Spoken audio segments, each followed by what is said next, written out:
our last lecture on reduction.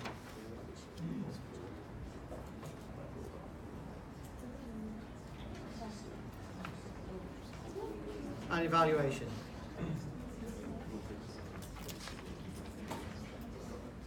So what have we done so far? We've done big step and small step, reduction.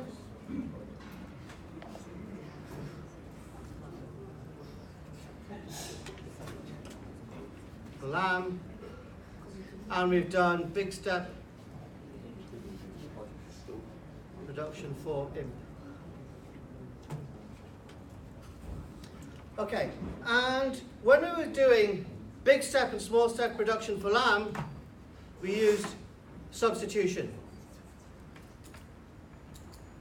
So for example, if we wanted to reduce the term f applied to A, what would you say? We'd say f would have to reduce to a lambda term, and then if we were doing call by name, then we say, oh, let's take the A and replace it with for x inside t. Reduces to some value, and then that reduces the value. So that was call by name. Although actually I've been writing like this, haven't I? Right. So there's a problem with this, which is, well, there's two problems. I'm going to talk about one of them in particular. Here's the problem, here's the main problem. You see this term, what is this? So I've told you what it is. As a person, inside your head, you know what it is. It's you take the term t and you replace all the x's by a. Be very, very careful not to get any free variables of a captured. But you know what that is. That's great. But if this is a specification for a program, remember we're implementing programming languages, so we have to turn this into code at some point, then the question is, what is this? We need to write code for substitution. So we could do that, maybe a separate thing, but actually what we can do is get rid of the substitution inside the rule and have it as part of the reductions. So that's the point of this lecture. So we're going to do big step reduction without substitution. So the advantage of doing that is that we don't have to implement substitution. We can just write the program to do it. The downside, of course, is there'll be a bit more work here, because obviously that's all we have to write in this version, but actually if we're implementing substitution as we do the reduction, there'll be more stuff. So plus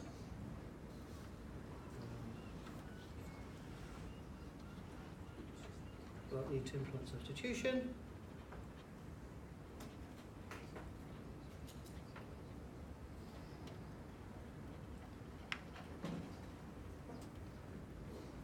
Bit more work.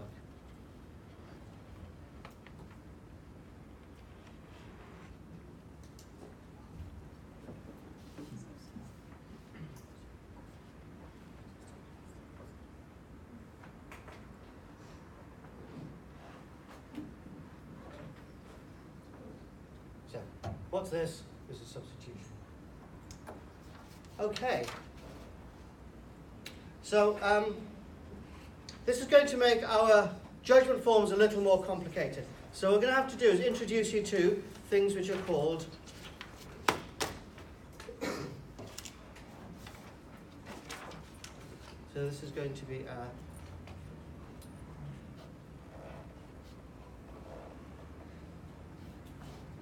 so we're going to do it for call by value. So remember, when we get a function application, we're going to reduce the input before we carry on.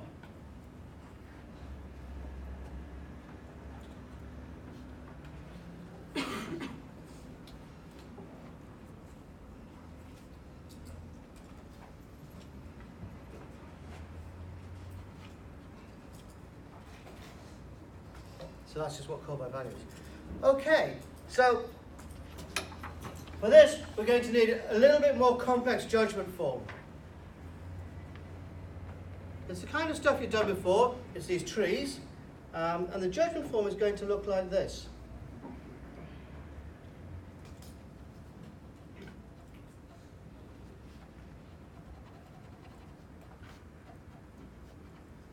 So what are these things? Oh, right. So this is a term. So you've seen these before. And these will be values, and we'll have to write down what the values are. And this is going to be an environment.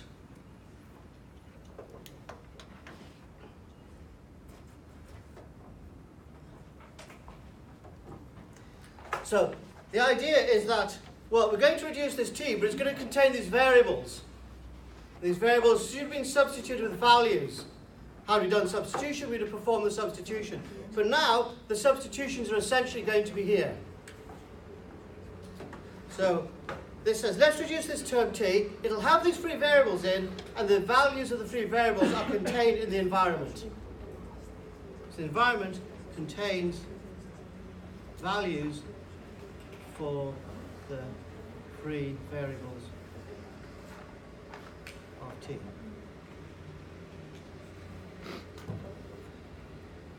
So previously we did this, and now it's going to be slightly more advanced.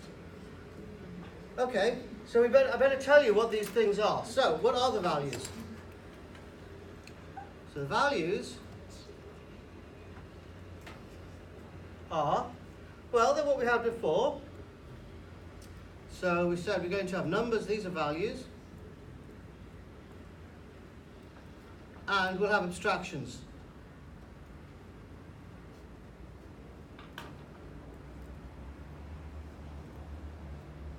And again, notice that these don't need to be values. This could be an arbitrary term. Inside a lambda, if you've got a method, you don't start reducing inside the actual body. If it's a function, you just leave it, it's a value. If it gets some input, then you'll carry on reducing, but you're going to wait for the input.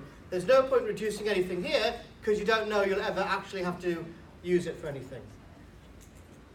So those are values. These are the values you've seen before, that's fine. But what about these environments?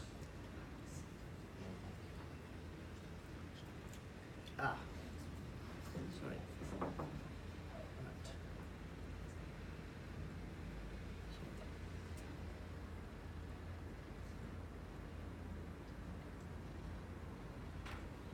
Sorry. So this is a lambda term, but we're going to give an environment which will deal with the three variables inside this term. So what are these environments? Well, the environments, they are, like you've seen before, so they could be empty, or it could be an environment we've already built, and then the variable equals the value. So this is what I was saying before. An environment, that's one of these things, which tells you what the three variables in T should be. And what are they? Well, they're basically lists of variable equals value. So it'll just be, sorry. An environment will be a list which contains things like variables equals value. So first variable equals a value. Second variable equals a value. Third variable equals a value, etc., etc., etc. So let's write down a few of them. Oh, it should say,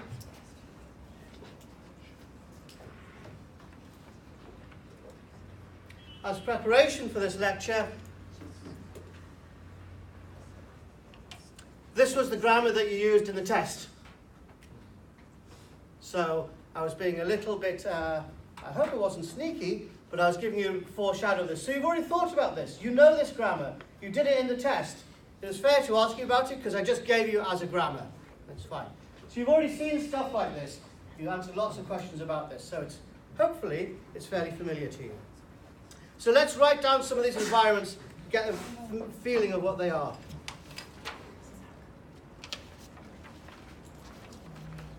So some environments.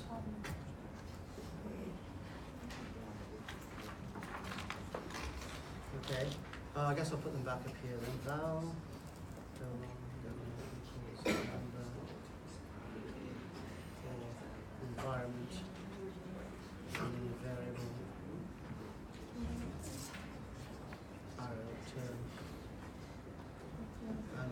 environment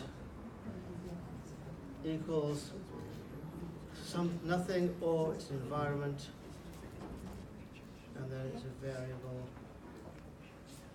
equals a value. Okay. So you've seen, as I said, you've seen this data structure before. You get lots of variables. Each of them is equal to a value. So, for example, you could have x equals 6, because x is a variable and 6 is a number. So these are example environments.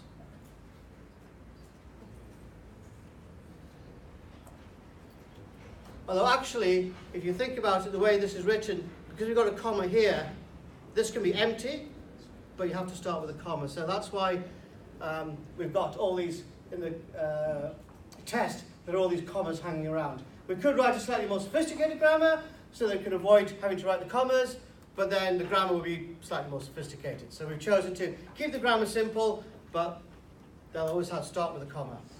Okay, so that's one environment, and so since that is an environment, we can also follow this with another comma, and then another variable equals another value. So we could, of course, have x equals 6, y equals 5. And we can carry on like that. So x equals 6, y equals 5, z equals 7. But of course, when we're writing variables equal values, values aren't only numbers, they can also be these things. So they can get more sophisticated. So let's see what some of them might look like. So after this environment, we can also have x equals 6, y equals 5, z equals 7, another variable, w equals, and now we have to write a value, but it could be one of these things. Okay, so, well, because these are formal bits of the syntax, so square brackets to show it's an environment. So now we get to write another environment inside here. It says environment. So this could be empty, I guess. And then we'd have a variable, let's say it could be x, arrow, term, x plus 6 is a term. So that's another environment. And they can get quite complex, I guess. So we could have, as an example, let's just start with this part. So we can have, let's have x equals 6, and we can have w equals, and now the environment could be y equals 7. That's an environment, x plus 6, or it could be x equals 6 equals, now another environment, so it could be y equals, and again, this could be an environment, a variable, and then it could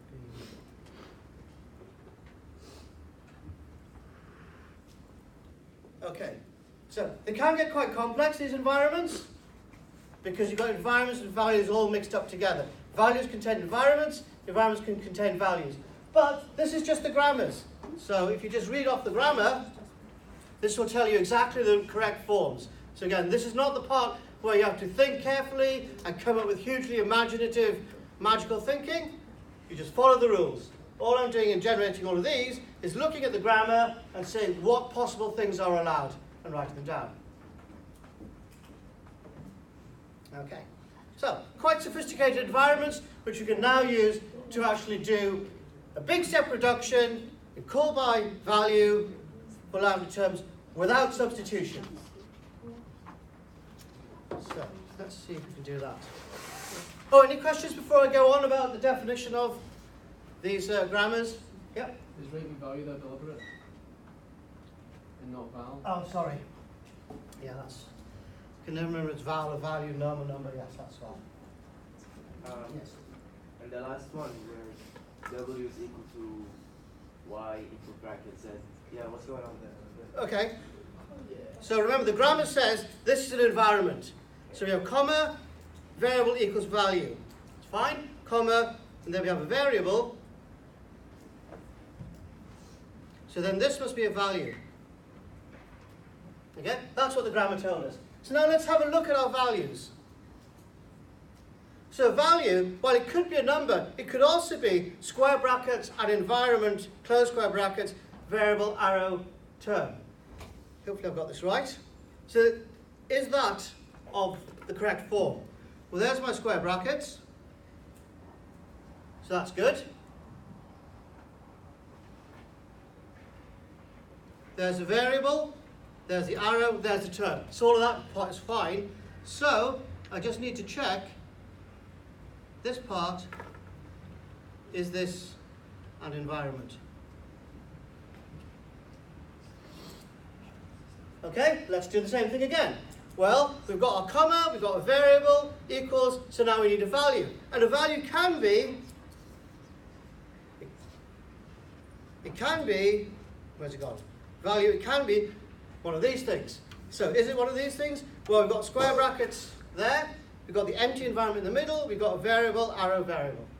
So it's a complex thing, and you know, it's quite long, etc., etc. Computers don't mind long things, they can crunch them. They're a bit hard for humans to read, but you're just following the grammatic rules. This is what we did in the first section of the course. And the nice thing is the grammatical rules, you just follow them. You just say, what do they ask me to do? They say I need this, have I got this? Any other questions? Right. Okay, some environments. Now, another piece of paper. So, big step. For lamb with closures.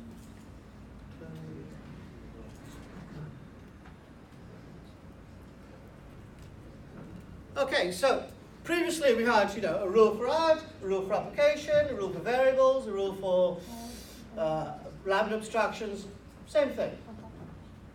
So as ever, one rule for every syntactic form.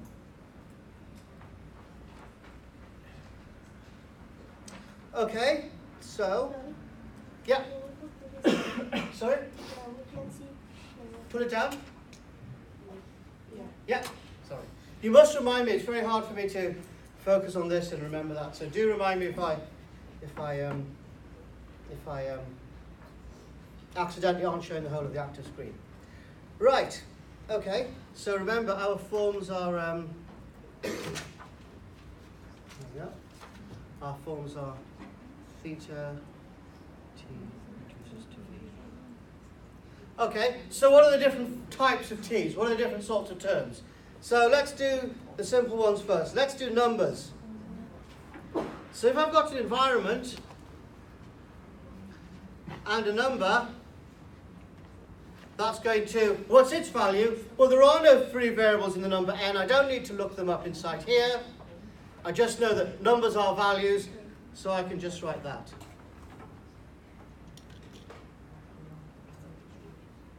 Okay, nothing's changed there. And again, the addition should be fairly straightforward. So if in some environment I want to evaluate s plus t, well, in that environment I should evaluate s, and I hopefully will get some number, because I know I'm going to add it. And then I should also evaluate t, and hopefully I'll get some other number. And then I can just add the results together.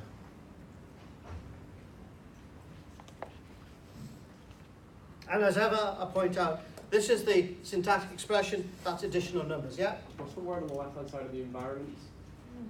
Which one? Oh, closures. Ah.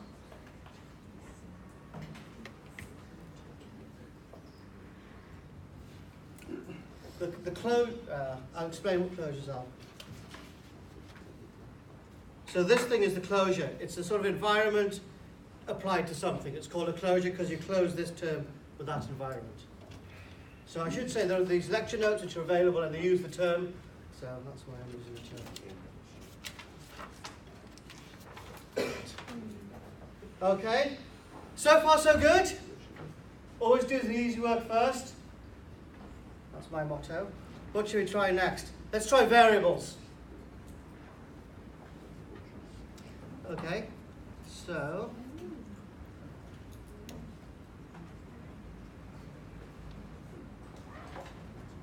we've got this environment, and we hope that somewhere in the environment there's a variable, because we're trying to reduce this variable.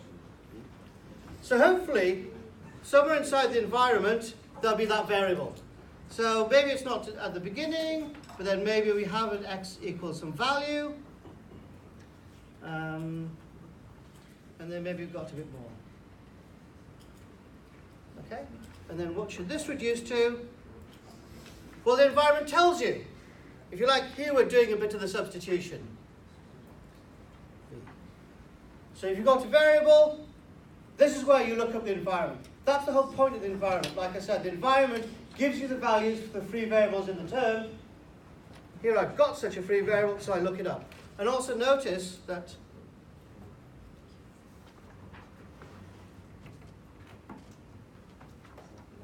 the definition of an environment says after a variable you get a value. So this is a value, so I can put it here. Had I put an arbitrary term here, I wouldn't be done, because this would be a term. I can't return a term. I have to return a value. So this is why why we don't need to do any extra work, because I made sure my environment only contained values. Later on in this lecture, we'll see what happens if the environment can contain arbitrary terms. Okay, that's fine. Not so hard. This is a value, so we can just return it.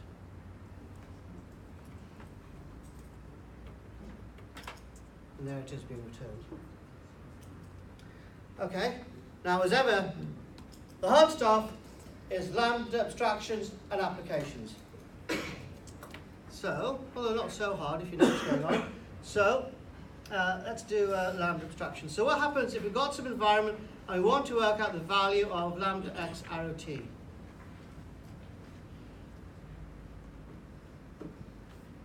Okay, well, if you remember, when we do big step reduction semantics, we don't reduce inside the body of the lambdas. This is almost a value.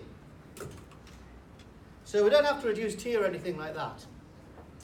But what we need to do is form the closure. So we want to return a value, and we can't write...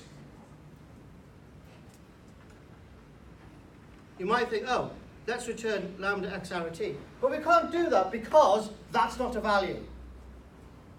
So it's not this. It's not a value. And also, remember, we need to also know that gamma gives the values for the free variables inside t, so we need to also remember that environment gamma. So that's why we have this as a value. So this is a value. Let's just check that. The value can consist of a square brackets, environment, variable arrow, thanks, square brackets, environment, square brackets, variable arrow term. Have we got that? Yes, we've got that. We've got square brackets, environment, square brackets, variable arrow term. So that's the right form, and what this says is, well, the value is going to be, the function that sends x to t, but remember that we have this environment hanging around gamma, which later on we might use if we ever get some input. And then finally, last one for application.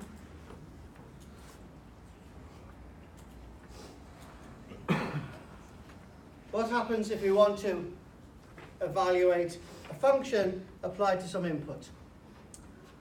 Well, as ever, first of all, we have to turn f into a lambda term. So let's reduce that. And this must reduce to a value. And because we've got some input coming, it better not be a number. So it better be one of these closures.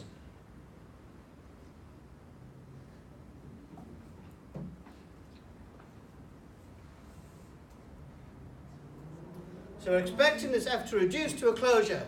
So it's a lambda term, but it also has an environment to carry on evaluating the t. That's good. So now what about this a? We're doing call by value, so we've got to reduce the a. All right? So let's reduce the a, and that reduces to some value. Okay? And now But previously, when we did call by value, this is the point where we do the substitution. We just say, stick the v inside the t for x, and then carry on. But we're not doing substitution. We're just going to add the x to the environment. So now we have gamma prime, which tells you everything you need to know about the free variables in t, but also we know that x should be v. And then we can reduce t. And then that should reduce to some v prime.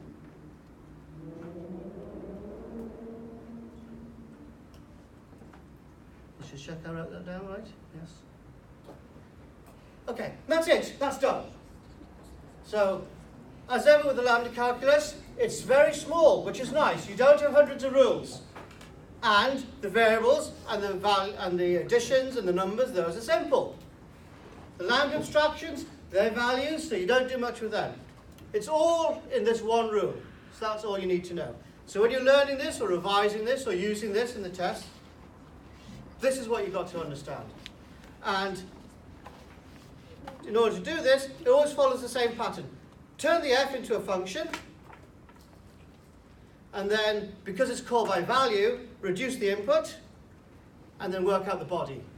And then, because we're using these environments, the way we do that is we don't do the substitution, but we add the new value to the environment. So that when x occurs inside t, when we're reducing t, at some point we'll get a variable x and we'll say, oh, it's equal to v. By this rule.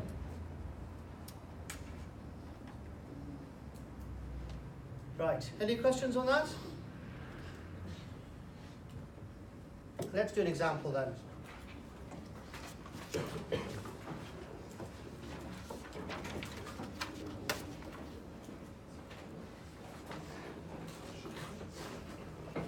Right.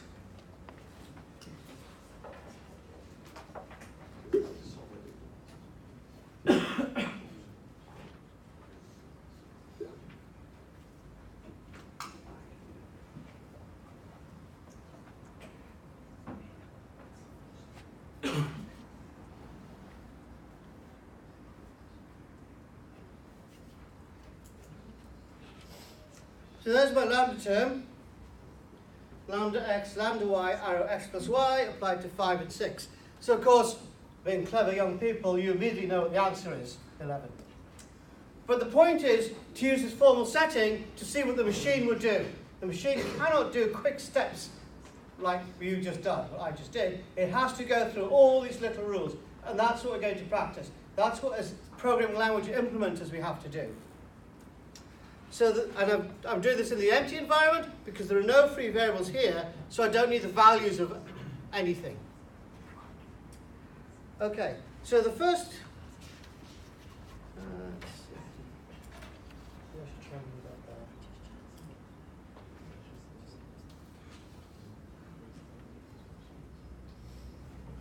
So the first part of the rule, so again, this is new to you, can be a little daunting, it's very formal, there are very few actual words, there's virtually no English, apart from there's one word there, but you are just following rules. So I want to stress again that when you get the hang of it, it'll be second nature. The rule says, take the function, reduce it to a lambda term. Okay, so here, that's this. So we have to evaluate this. So I need to ask myself, what does this reduce to?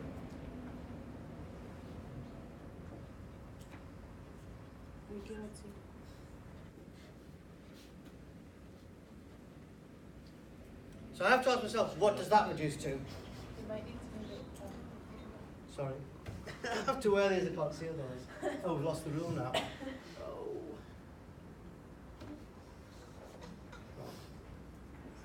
Uh-huh. Ah, clever. Right.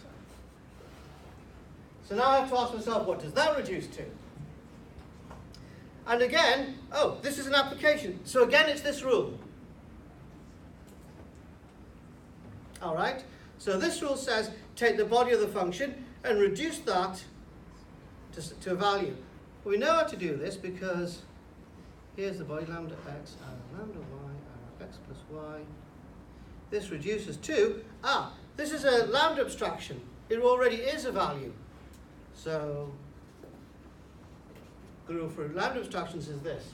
It just says, if you're trying to reduce a lambda abstraction, stick the environment in a closure and keep the body.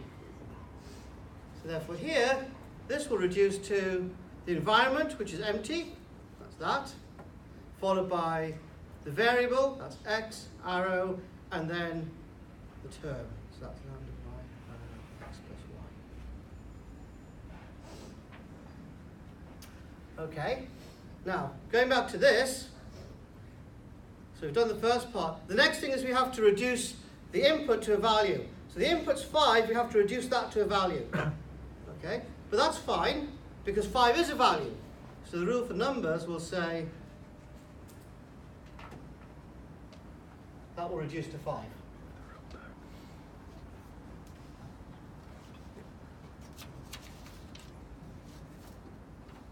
That's that rule there.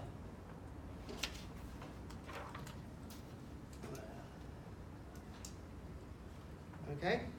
So the last thing we have to do when we're doing this is we have to say, okay, take the gamma prime, that's this, which here is, it's this, so it's empty. Take the gamma prime, extend the variable with the value, and evaluate the term. So that means take the gamma prime, which is empty, extend the variable with the value. So then I need to ask myself, so that's x equals 5. Maybe I'll even remember to write the comma. And now evaluate the term. Right. Where did I get to here? So the term is this one. So that's lambda y x plus y. I have to ask, what does that reduce to?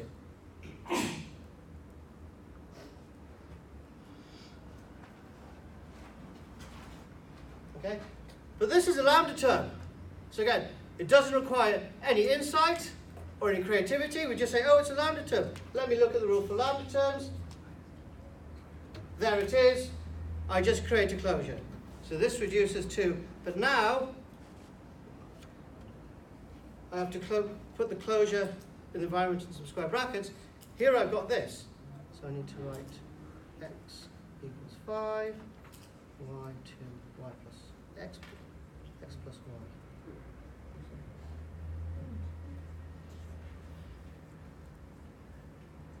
So again, all I'm doing is just following the rules I've got. So finally, I've been able to answer what this is.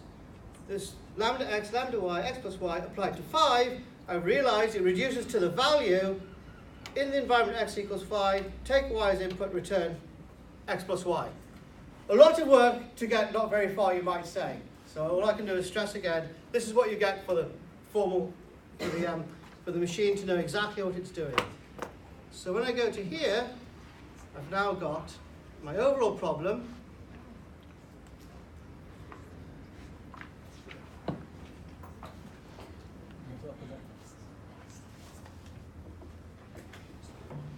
I know that the first part, lambda x, lambda y, x plus y, applied to 5, reduces to what I've just got. 5, y, and x plus y. So all that we've done first, just now, is the first part of the overall problem. Okay, so overall, when I'm doing this, I have to first of all figure out what that reduces to. And then the rule for application says, once I've figured out what the f reduces to, that's this part, then reduce the input. So now I've got to figure out what 6 reduces to. Oh, but I know what that is. 6 reduces to 6. Right, so we have 6 reduces to 6. And then, moving on to the last part, I now need to take the gamma prime, which is the environment I get after I've figured out what the function is. So that's this. Extend it with the variable being given a value. So the variable must be given the value 6. And here the variable is y. And then I must evaluate the term, which is x plus y. So I have to ask myself, what does, so that's comma x equals 5, comma y equals 6, x x plus y reduced to. So first of all, I have to ask myself, what does in this environment x equals 5, y equals 6, x reduced to, sorry, in that environment, what does x reduce to, and in this environment, x equals 5, y equals 6, what does y reduce to?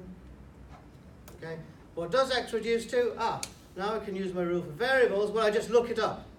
X will reduce to whatever the value is in the environment. So here x reduces to 5, that reduces to, the y reduces to 6, so the rule for adding says this reduces to 11, so finally we get our answer. Hooray! Cheer up, everyone.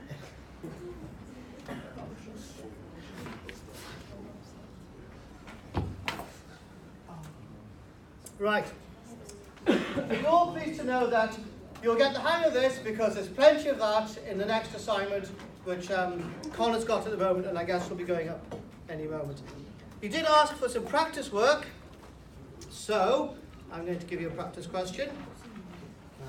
Put that there, put that there. What does, so reduce using environment.